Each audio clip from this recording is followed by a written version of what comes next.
Welcome today to SEAJBL's podcast at the National Olympic Stadium. I'm Fauzii here and I have a special guest today, Mo Ager. What's up, man? Welcome, how you doing? welcome. Thanks for having me. Yeah, I know we're a bit hot and sweaty, right? Because we just had the camp that we completed. 2 hours of fun with the kids at CJBC. But, you know, I think it really flew by. I don't know about you, man, but it flew by. Yeah, the time flew by, man. It was like, by the time we was done with the warm-up, you know, I'm like, damn, we was already at 2:30. Or something like that, so it's like it's crazy. But it was flies. Cool. Time flies when you're having fun, right? And obviously, all the kids came up to you at the end. They all wanted signatures, right? But maybe if anyone's watching here that doesn't know who Mo Ager is, man, maybe you just give them a snapshot. How would you summarize Mo Ager, the basketball player, man? Man, if I had to summarize the basketball player, I would say the basketball player was a passionate person who grew up in Detroit, Michigan. You know, basketball was always something I knew basketball was something that actually helped me get out the hood. You know, when I learned that, you know, basketball was something that can actually help, you know what I mean, take my mom and put her in a different position and perhaps me be able to live a dream, that's when I went hard at it. So yeah, it paid off. I was good to the game of basketball, and the game of basketball continues to be good to me. You know, I played in the NBA 4 years and 5 years pro. I played in Spain for 6 months, but overall 5 years professionally. Dallas Mavericks, Minnesota Timberwolves, and New Jersey Nets, first round draft pick. So yeah, man, I love the game. The game has loved me back, man. How old were you when you first started playing in Michigan? I was 7, 8 years old. Yeah, just around the neighborhood, Detroit. Yeah. Was there someone that sort of got you into the game, or sort of how did you get onto the courts and start playing? Man, it was just one of those things, you know, just around the neighborhood, man. You know, back in the day when kids played outside, we was outside with it. You know, we played basketball, we played football, we played baseball a little bit.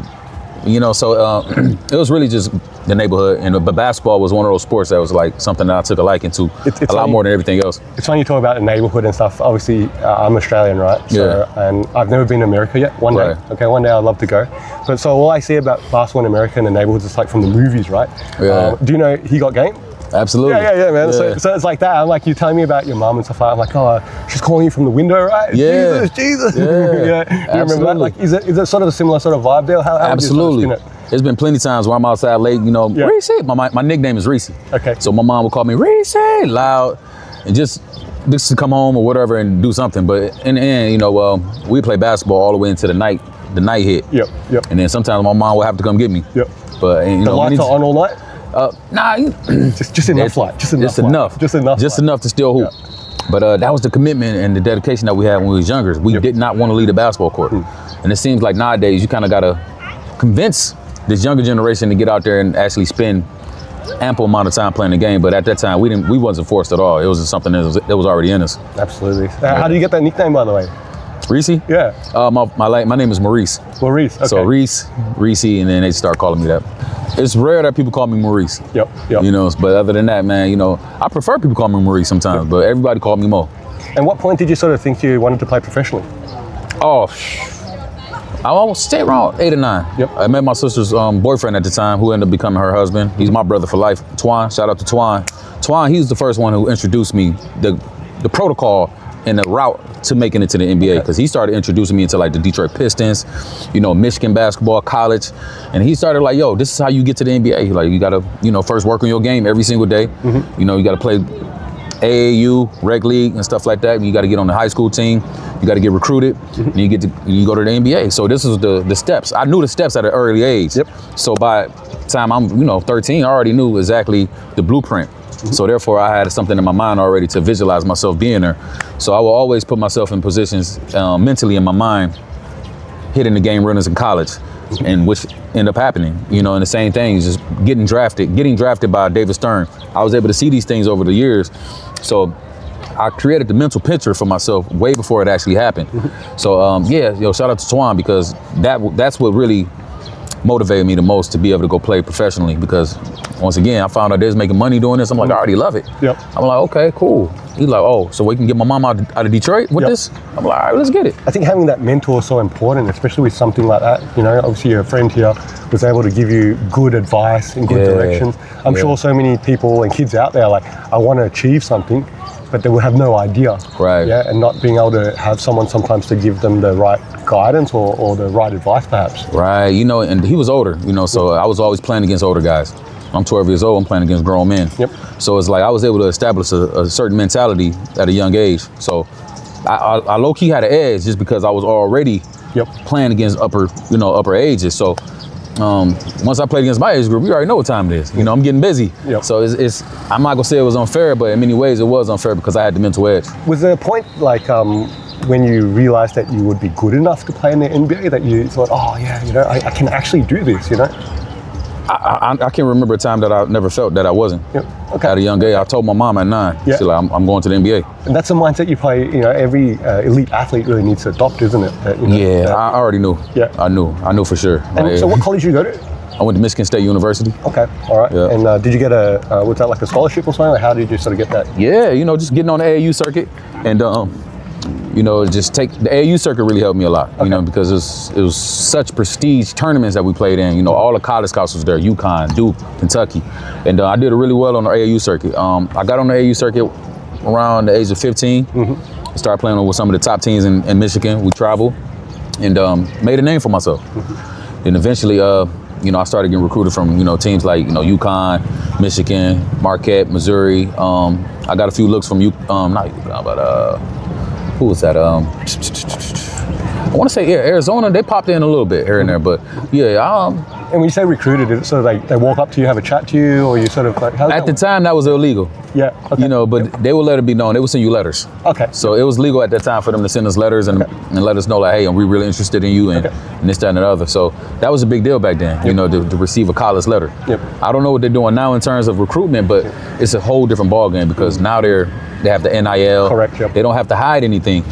Back then, you know, they can only call your phone a certain amount of times a year. Now they can offer you millions of dollars to come play at their college. Versus when I played, if you had a dinner with a college coach, you can lose your eligibility. The coach can lose his job, and it goes against the NCAA rights. And I'm talking about the policy, whatever. So it's a whole different world now. But at that time, it was a beautiful thing to get recruited because I watched He Got Game. I seen all the basketball movies, so it's like I wanted to be in those positions where I'm like, dang, you know, Duke at my, you know, Michigan State here, and it happened. But that's the key, I guess. You had to put yourself out there, right? I think that was a message you shared earlier in the camp as well. Players that want to take their game further have to put themselves out there, put themselves out there to succeed and at times fail. And obviously be spotted, that's the key, right? And you have to be at this elite settings, right? You have to play the best players to be able to be able to get to that sort of goal. Absolutely. Visibility is everything. Putting yourself in position is everything. They say the best ability is availability. And like I said earlier in the camp, you can't be afraid of of embarrassing yourself. There's times I've been embarrassed. You know, I played against some players before and they really embarrassed me. I will never forget sometimes where I got embarrassed, but it's like I came back. I kept coming back.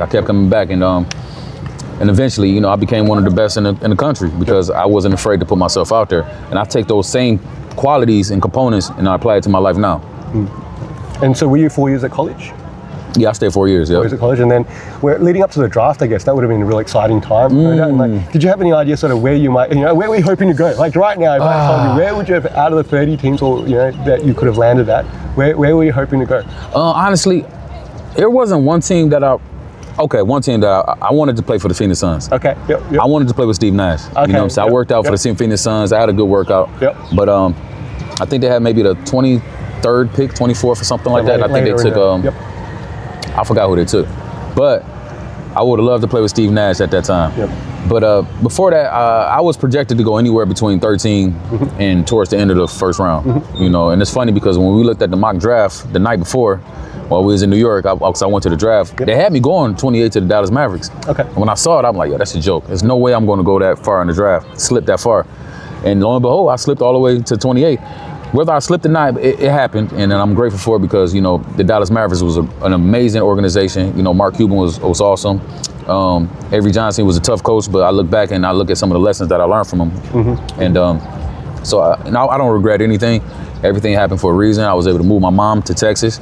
She's from the South, so it's like she was able to, you know, kind of acclimate herself back into that her natural habitat. So it's a beautiful thing. So, you know, shout out to them, and I'm grateful for the opportunity they gave me to this day. And I guess what was the best thing about playing the NBA? The best thing, the leverage. The leverage, for sure. I would say the leverage, the opportunities to fly, travel.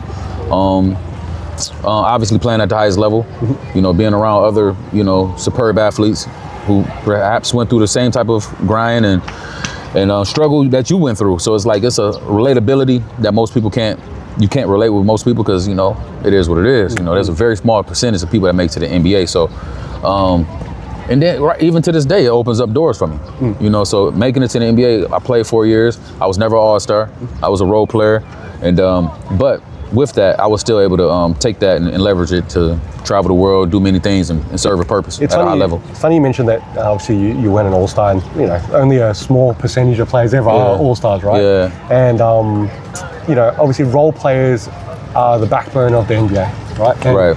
And I guess, what advice would you give youth and junior players, especially you know those that are aspiring to play in the NBA? What does it take to get to the NBA? You know, I've heard many different things, man, and I've watched different YouTube videos and stuff like that. Role players feels to be one of the items, like finding your role, right? Finding your role. Yeah. What advice would you give? You know, some of it boils down to having natural abilities, passion, commitment, focus, and dedication. It's like it's one of those things you can't necessarily teach, but you learn along the way just by watching other people and you putting yourself in position to succeed because of the work you put in. You can't really cheat the grind when it's all said and done. It's like when it's trying to make it to the NBA, you have to play and work on your game at least 2 times a day. You know, you got to get up before class if you're a young student. You know, after class, you know, find your court. When it was snowing outside and we couldn't play outside, I was in my room, laying on my back, just shooting the ball up, watching tape, watching games. Yep. Working on my ball handling, and it's like it takes an absurd amount of work. Yep. Like it ain't no. I love it. You said 2 times a day, right? Sometimes kids come up to me and say, "So if I work 2 times a week, will I get that?" No, not at all. It's impossible because you're only 5'1". Yeah. So it's like you know. So you know, I believe there's a lot of fortune that comes with it. For me, I was fortunate that I was already pretty much. I was always an athlete, so I was able to kind of like cultivate that and turn that into, you know, just I would say convert that to basketball. So.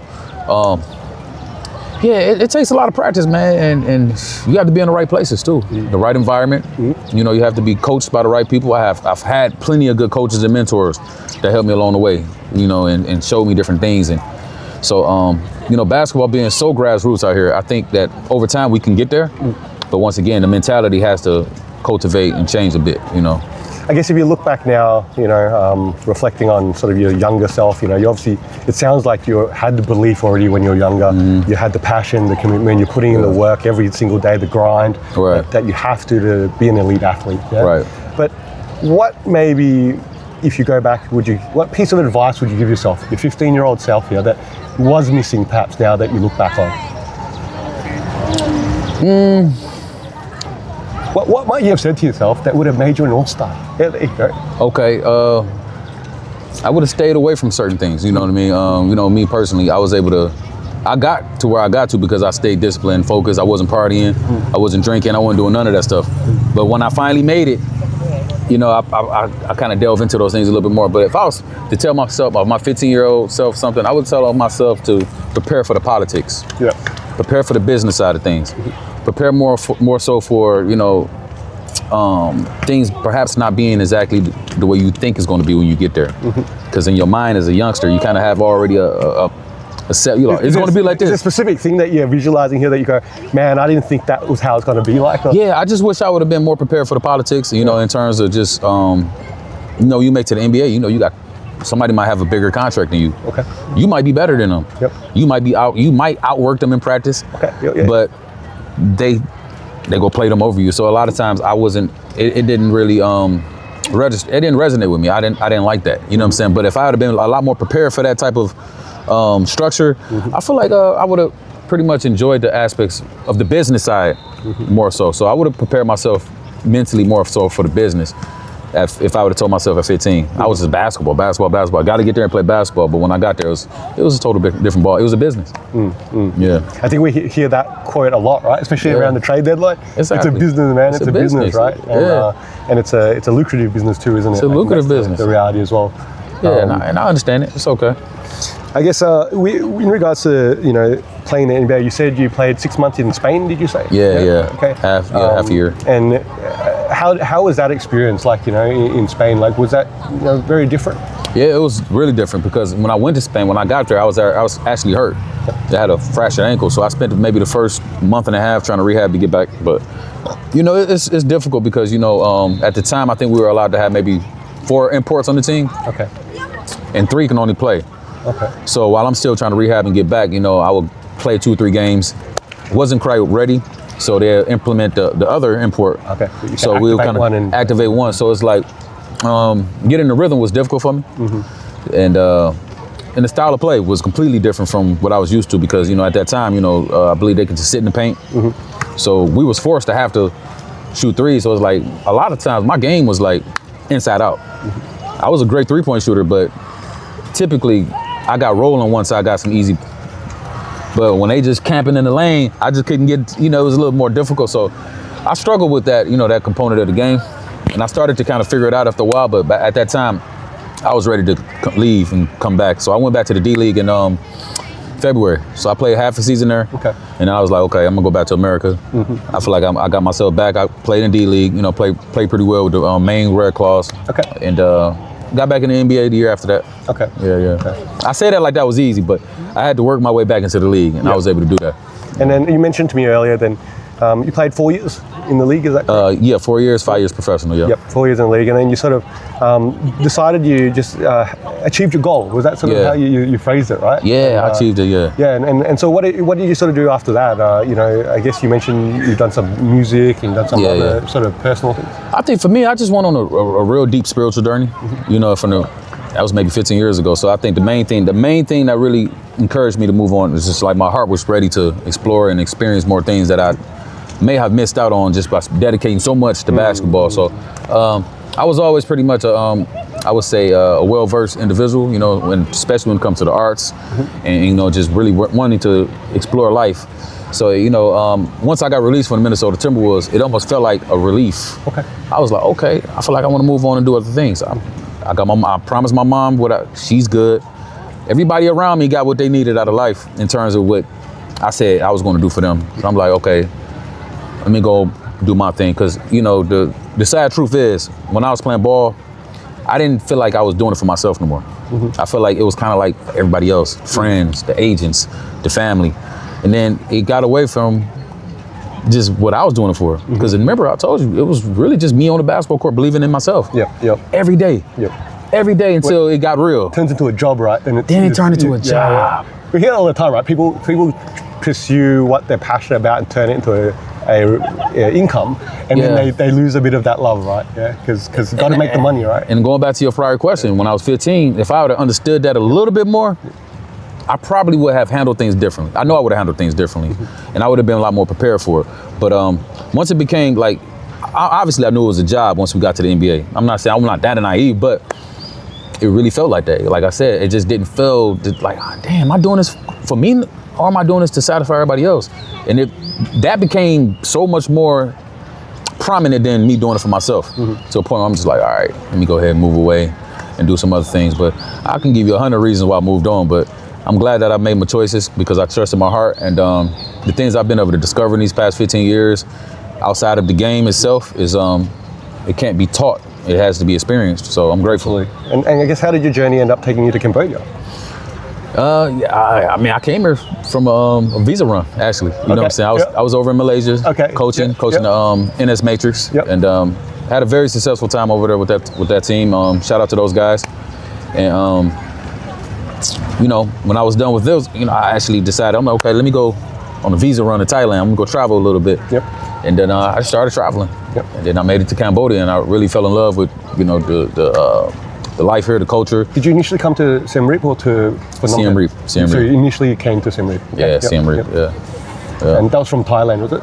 Yeah, so Thailand. I spent about 2.5 months in Thailand, and then I made my way here. What do you like about here? Man, the peace, serenity. I would say the opportunities to do what we're doing, to really help amplify the game of basketball, bring more life to the world of sports. It's wide open, you know, and I'm grateful for how wonderful the people are, for one. Absolutely. It's pretty reasonable to live, you know, in terms of just housing and food and everything. It just spiritually, it feels great for me, especially in Siem Reap.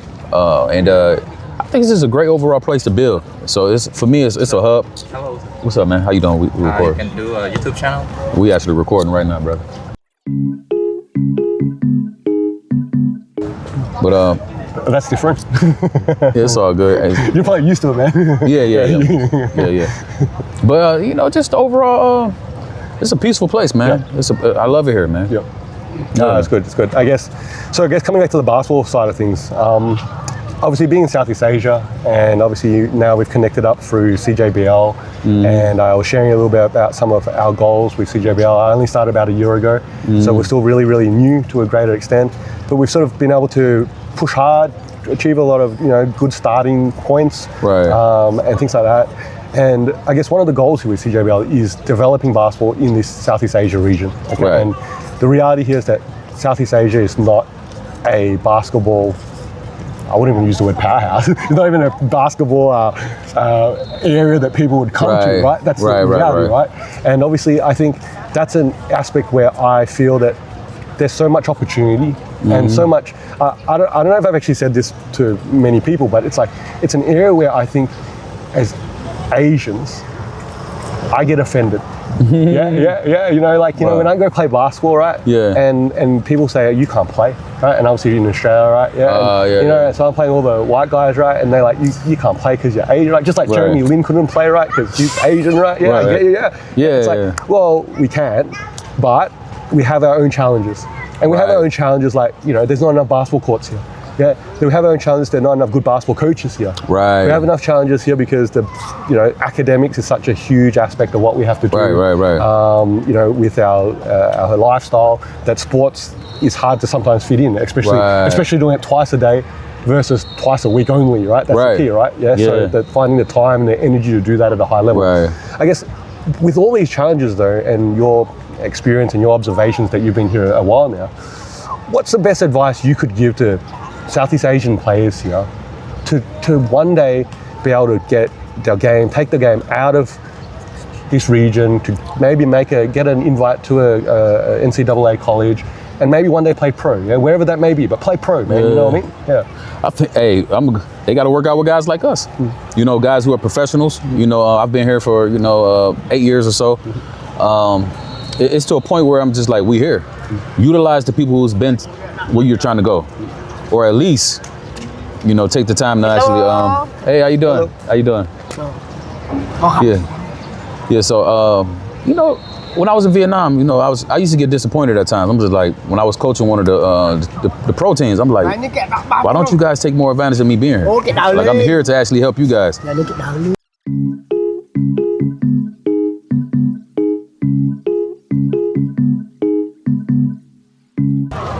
I would say for players out here, man, just take advantage of people like us being here. Take advantage of it, the idea that we have people here that literally are professionals and we're passionate about helping you get better. And we realize that this is grassroots, and I'm grateful to be here during this time period to be able to help implement some principles. Like even when I was in Vietnam, I wrote a book called American Basketball in Vietnam. But I was basically teaching our structure and how we got it to our highest levels and trying to pretty much implement that and integrate that with these guys. So I might write one for Cambodia. And just kind of give them a guide or a manual in terms of what it takes. Because in the end, you have to ask yourself a question. Are you doing this because you want to make a life out of it? Because you can. You can create a career for yourself, or if you want to do it for fun or exercise. So it really boils down to that. Just being, self-actualized in terms of like, all right, maybe this is just for fun. Or it's like, hey, I want to take this somewhere. So if your passion is pushing you towards greatness, take advantage of having us guys here who's willing to help take you to the next level. But other than that, you got to work on your game relentlessly in order to become great. I think you also touched upon the sacrifice. The sacrifice that we make. I know, even just as a coach, in my 20s, I turned down so many social events to actually get to the game to coach. And, I'd actually schedule my holidays around the off season. So sometimes a year I'm just turning down friends that are saying, hey, I want to get away from a place like that. And you mentioned yourself, you obviously made a lot of sacrifices too. Absolutely. And I think maybe how would you sort of sum that up to a teenager, perhaps? That is inevitable. It's inevitable because you can't have both, right? You can't have both. Yeah, it's inevitable. You have to give up something, and it's not because it's, I would say, I wouldn't necessarily giving up something just because it's like, it has to literally be something that's in your way of you becoming the greatest version of yourself. So it's like, as an adult, it's like, okay, if you want to become a greater entrepreneur, you might want to turn down the Friday nights because you might need that money to put towards your business, or you might need the energy. You know, so in the end, in order to be great, you have to, like, something has to give. You can't do everything in order to achieve your goals. It's like, I'm at a stage now in my life where it's like, there's many things I'm looking to achieve. So for me, I have to give up certain components, or at least I would say cut down. But, you know, sacrifice is 100% inevitable in order to make it to the next level, you know. And I think, look, I think there's those two aspects here, using the resources available, putting in the hard work, right, and then understanding that all of those things means you probably lose something somewhere, right? If at the very least sleep, right? Getting up in the morning to get an extra hour on a court or something like that. Right. And if you can do that at least once a day, at least alone twice a day, then at least you're doing that 7 times a week. Right, that's the key, right? And you know what happens is once you start seeing results in it, you're gonna want to do it. You're like, oh snap, I'm starting to see myself get better. I'm starting to see the actual tangible results come in. So it's like, then you sacrifice more. So it's really about continuously doing these things until you begin to see results, and allow that to continue to allow that to push you, to move you forward. Because for me, when I started, I'm like, oh, I'm getting better. I'm about to go harder now. Like, I'm about to put more work in. Okay, I shot 1,000 shots. I'm gonna shoot 100. I'm gonna shoot 1,500 this time. So results, you know, we're not necessarily saying that you have to be result driven, but like once you start to see those results, it boosts your confidence. How much time do you think a player should give themselves to start to see some results, though? Man, because we know players, right? They're like, oh, geez, I can't dunk it yet after 2 weeks. My vertical's not coming to me yet. This is years. Yeah, you got to be prepared to put in years of work, especially when it comes to something like dunking. But and that's a grind, man. That's a grind, right? But when it comes to like skill work, you can start seeing results. I mean, almost immediately. If you put in 2 or 3 weeks of just working on your left hand, and next thing you know, you making left hand layups, but it has to start with you putting in that time. So maybe this then comes to full circle to where we started off at to sort of finish up this podcast, is that it feels like the last component, or first component perhaps, of all of this requirement here is actually belief. Yeah. Right? Because if you don't believe it, you wouldn't grind. You wouldn't grind for a year to finally touch the rim. Right, right, right. That's the point, right? It's the belief that I can do it. It's that I'm getting closer, and I'm getting better, but maybe it's not there yet, but you're just getting better, right? Just 1% of the time, perhaps, right? Even belief is great, but I'll take it a step further. I say a burning desire. If you got a burning desire to want to touch the rim or dunk, like, you're going to do it. Because that burning desire is going to push you towards doing everything that you need to do in order to make those steps. You're going to be on YouTube looking at different tutorials. You're going to be talking to people. You're going to be asking questions. You're going to be, you know, your passion and your desire will push you towards the next step. But once again, we're talking about passion and desire. If you don't have that, then you need to ask yourself the question, what am I doing it for? So me personally, growing up, I understood I had a passion and desire. So it was like, whenever I met anybody that was close to being a professional athlete or a pro basketball player, I'm picking their ear. I'm calling their phone. Remember how Kobe used to blow up Michael Jordan and they talked about it? That's how I was as a child. I met a guy who played overseas when I was like in middle school. Who wants to hoop, right? I'm hitting him every day. So I was obsessed. So you have to be obsessed. If you want to be a professional basketball player, a professional in anything, you absolutely must be obsessed with that. Your passion for that has to be so great that not doing it hurts. So, and that's how I feel to this day about even some of the creative things I'm doing, you know what I'm saying, in endeavor. So like, it has to be in you. I love it. And I appreciate you sharing all of these sort of thoughts and advice to the players of SEAJBL and those that might be watching this online as well. And look, hopefully we'll get you to do some more stuff with us as well. Absolutely. We'll be talking as well, and maybe, you know, we can continue to get all this experience and mentorship and guidance, and it has to be the right kind though. That's the point, right? I know sometimes people come along, they're well-meaning, right? That uncle that goes, hey, you're doing really well, pat you on the back. One day you're going to get to the big game, but just keep practicing a couple times a week. But the point is that it's much more than that. It is much more than that, right? At every level, there's always going to be somebody that can help take you to the next level. You know, so it's very important to know that. Appreciate your time, man. All right, and time for some dinner, right? Let's get it, man. All right, cheers. Appreciate it, my man.